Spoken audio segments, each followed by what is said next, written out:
subscribe. Hello and welcome to Rotted Reviews, and today I'm going to be talking about a movie that was brought to my attention from a PR agent that was kind of representing this film. You see, if you're not familiar with my channel, I'll often review horror movies, and of those, I will often talk about movies that haven't gotten a whole lot of exposure or views yet, and try to give them a good, honest critique. Sometimes that's bottom of the barrel stuff, oftentimes that's bottom of the barrel stuff. But even so, it has kind of put me in an interesting position where I have small filmmakers reaching out to me asking me to provide that level of honesty for their film. Such is the case now when I had an email pop into my inbox asking me to watch and review the film Teenage Wasteland, currently available on Tubi TV. And so I agreed under the stipulation that I put forth in any case such as this, where I never ever promise a good review, only an honest one. And under that agreement, I went ahead and proceeded to give this one a watch. Directed by 𝗘𝗏𝗺 𝗟𝗶𝗫 and written, produced, and starring Joseph Herrera, the first thing I noticed about this film was it's a little bit confusing. You see, try to find Teenage Wasteland on IMDb, or Letterboxd for that matter. You're not going to see it. Or at the very least, you're going to bring up false positives such as Sleepaway Camp 3, Teenage Wasteland. And that's because Teenage Wasteland was not the original title, and it didn't come out in 2020. It came out in 2018 under the title Real Kills. And I guess it was just kind of floating around out there, not really being seen until it was picked up by ITN Distribution and given a name change which hasn't somehow reflected anywhere else. So if you're going to look this one up, don't look up the 2020 movie Teenage Wasteland, look up the 2018 movie Real Kills, which also has the alternative original title of Fright? But even so, at the time of this recording, this only has 3 views on Letterboxd and only 18 ratings on IMDb, so this definitely falls into the category of something that hasn't really had a whole lot of exposure. And so, I don't know, I try to provide a level of honesty, but also constructive criticism, especially when I'm talking to first-time filmmakers of little-known stuff, because there's a pretty good chance that they're going to be watching this video. And I don't like to just rail on movies no matter how much they deserve it. I like to provide a level of, well, positivity, and I want to see more from you even if this one didn't work. So let's talk about what could be improved for the future. And that's where I'm going to try and come from today, because this is actually going to take a little bit of effort on my part to not just completely shit on this movie. I always believe if I can be kind, then be kind, and that's the general attitude I'm going to have here. So join me as I talk about the 2020 little-known gem, Teenage Wasteland. So this movie opens up with a mother and a son going out and visiting college campus tours, and they pick up a hitchhiker of somebody that is a cameraman on his way to a film set. And when they get there, they're basically thrust into this film that they are shooting, kind of guerrilla, well, I guess in some ways snuff style, that has an overarching theme to it, and in this, they get murdered. And so we get a title crawl that has big letters saying survival horror, the tone of the color changes, and we kind of get thrust into this situation as these people that never asked to be in this film are now in it and being slaughtered. But that was just kind of the introduction stinger sequence. After that, we get introduced to our main characters, which is 2 sisters and their mother that are going out on a family retreat to reconnect with one another. One of the sisters recently got married and is introducing her new husband to the rest of her family. It's just kind of an intimate gathering of people that seems to have been estranged. I mean, clearly they didn't show up at the wedding, so there's kind of a distancing there, and you can kind of tell that the goal of this is to reconnect, to bridge the gap that has formed. And of course, this all kind of goes higgledy-piggledy when the guerrilla filmmaking crew in the introduction stinger starts invading what they're going through there, and they wind up in their little segment of this snuff filmmakers crew. And that's generally the big overarching spoiler-free synopsis of this film, but it just didn't work for me, and I'm going to try and go into exactly why that is. Now, I could go into 𝗘𝗏𝗺 directing style, which honestly is a bit of a head-scratcher, but I'm going to shelve that for this time, and I'm going to be putting some focus on Joseph Herrera himself. Because the opening credits say that this is a Joseph Herrera movie, and it stars him, and he wrote the film. So more than anybody else, I really get the notion that this is his baby. This is his vision brought to screen. So this is kind of more who I'm wanting to talk to about this. Not just because, well, it's kind of principally his project, but one of the biggest issues I have with it is with the writing. And while I am going to try and come from a place of constructive criticism, I'm also not going to pull any punches, and I am going to come at this from a place of honesty. And I really honestly think that this is the kind of movie where somebody is going to kick it on Tubi TV thinking that maybe the title or the poster looks interesting enough and turn it off after 5 minutes and try their luck with something else. And the reason for that is, not only is the tone of it kind of odd, but the writing is extraordinarily stilted. None of the dialogue between the characters works at all. We had the more benign moments between characters as they're just interacting with one another. They're in the car talking about going through these college tours and so forth.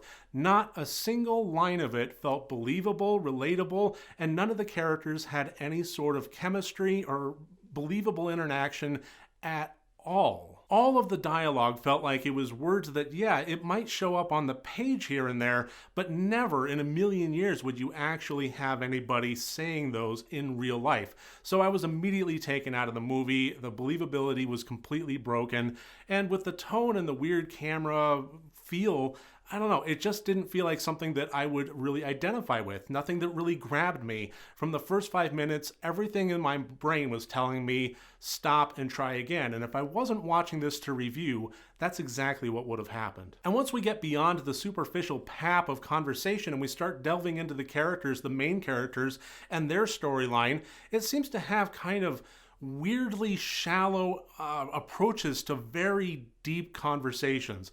We have conversations about drug recovery. We have conversations about abortion. We have conversations about parental alcoholism. And all of it seems to be dealt with on a naive pen stroke, if that makes any sense whatsoever. This may be a small thing, but it really matters a lot when we talk about audience engagement. I'm not a big fan of tell, don't show. And when we have two sisters sitting in the room together talking about why this gap between them formed, and we're bridging that for the audience, when we just lay out there like a slab of beef on the table, how was drug rehab? Things like that. It doesn't really resonate. There's nothing that really grabs us. We're not forming the pieces in our brain to try and figure it out. We're simply being told what happened.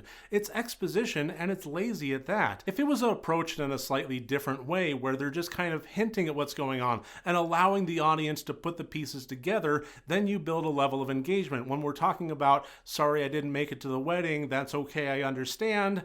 And then maybe something that just kind of hints at the recovery process as opposed to just laying it out there. Sorry you were in drug rehab, that kind of thing. It's the kind of writing that brings the characters to life. It makes them more than just two-dimensional cardboard cutouts of themselves, and that's just the main characters. Let's talk about the villains themselves, this camera crew, because not a single one of them felt believable. We had characters that were just eating up the scenery with big, over-the-top, grand, evil smiles, and we even had a point in which a character gets tied to the fucking railroad tracks. Just a tip, if your movie is going full Snidely Whiplash, stop what you're doing. And even with that grand, over-the-top level of evil, it never actually got to the point where we got any sort of sense of who these characters were, what they were about, why were they doing this. And that kind of brings me to the big fundamental flaw of the script and of the movie itself.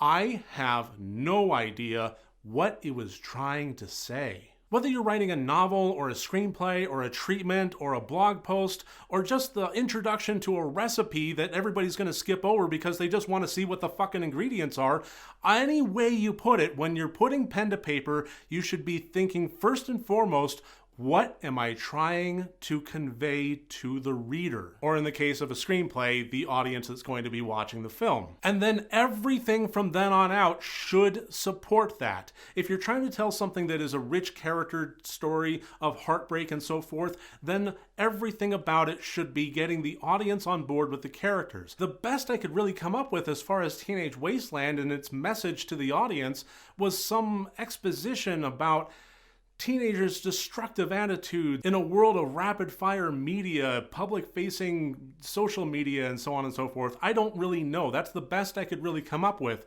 And for that, I don't see how any point of the movie whatsoever supported it. I just kind of had to glean it from guessing. I mean, if we're trying to have some sort of satirical look at the hypocrisy and the shallowness of filmmaking in general and so on, then, I mean, it kind of got some Cecil B. Demented tones to this, but that was actually at least a decent movie. It was an engaging movie. So, I mean, as far as we're talking about guerrilla rogue filmmakers that don't give a shit about what they're doing except what they put to celluloid, well, that's a decent one to watch if you're into John Waters. And if you're not trying to have a message at all and you're just simply trying to put out a shocking horror movie on the cheap, I mean, okay, it's not something that I would consider to be exactly noble, but I can kind of get behind it. Some people will get inspiration from big old splatterfest gore movies that kind of had a vapid storyline to support it. Fine. But the movie really doesn't work on that level when you're cutting away from gruesome gore shots and instead just cutting the camera with implied kills. When you have characters that have been slashed and stabbed and you only have some red marks on their shirt out of a cut open piece with absolutely no blood or gore and any kind of wound whatsoever, and you just don't even bother with special effects. Instead, you just take some red lipstick and mark it on their shirt. That's not exactly selling the gruesome nature of the murders of this rogue crew. And as far as the overall tone and the conflict and the tension and bringing the audience into things, we are following the main characters as they're going through shit.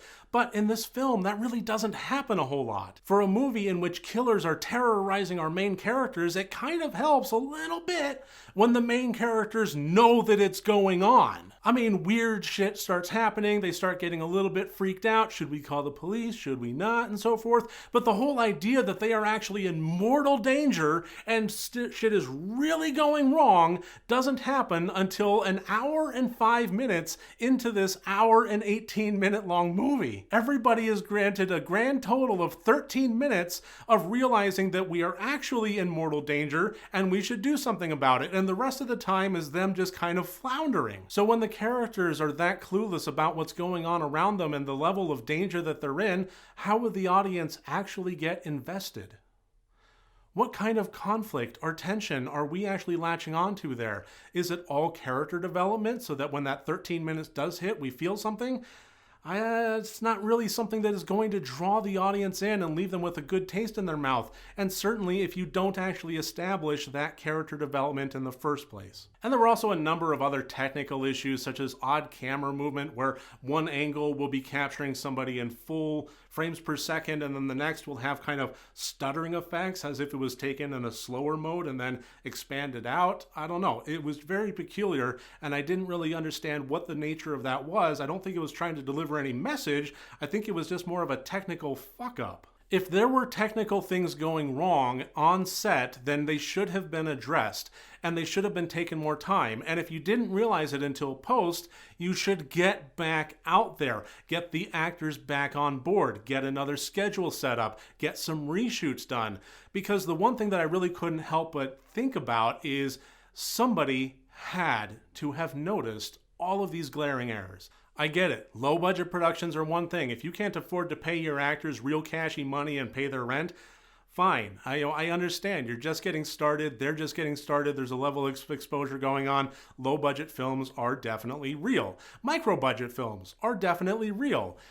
But if you can't afford to pay your crew in Arby's with 2 for $6 meals going on right now, I don't know what to tell you. That's the kind of thing where maybe you should really rethink about what kind of budget you really should be working with. Because if you're making a film and you don't have the ability to stay out there in the field for as long as it takes to get the shots that you feel are worthy of your script,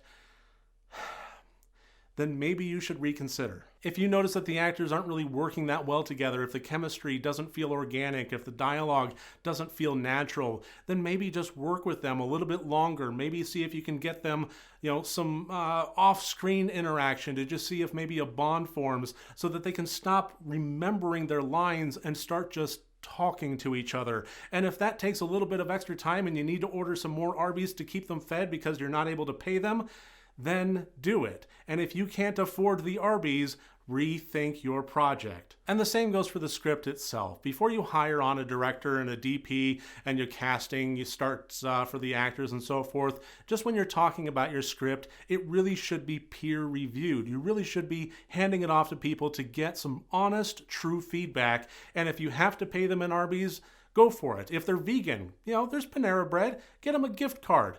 But figure something out so that you're not having to rely on the no-cost relationship that you have with friends to give you honest feedback that will wind up being so invaluable to you when cameras do start rolling. Unless you're Christopher Nolan and have a completely unending wells of money to dip from, there's always going to be a certain level of good enough, but you really need to figure out what percentage that is. If you get 95% of the way on a technical level or on a writing level or just generally trying to meet your vision where your dailies are 95% matching what you want, that could be your good enough.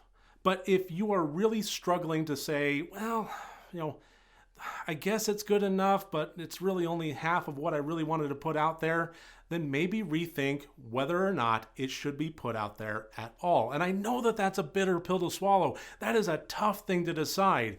But honestly, it's one of those things where your name is going to be associated with this project, and even if it needs to be shelved, reapproached, reshot, re-edited, and refined, that is worth it. If your good enough percentage is only 25 and you're willing to put out whatever shows up on the end result of it with that in mind, it's not something that I'm going to be able to stand up here and laud over and recommend to people. But try to increase that, try to nail things down, try to think about what your vision is and how you're representing that to your audience in the script, in the camera, and in the editing room. And if you do that, the next time I can stand up here and say, hey, this little guy right here, that's a hidden gem of a film, and I do recommend it. Until then, I can't really say the same for the 2020 movie Teenage Wasteland. Thank you so much for joining me here today. I look forward to seeing you on my next review. Remember, next time you want to watch a horror movie, first make sure that it's good and rotted.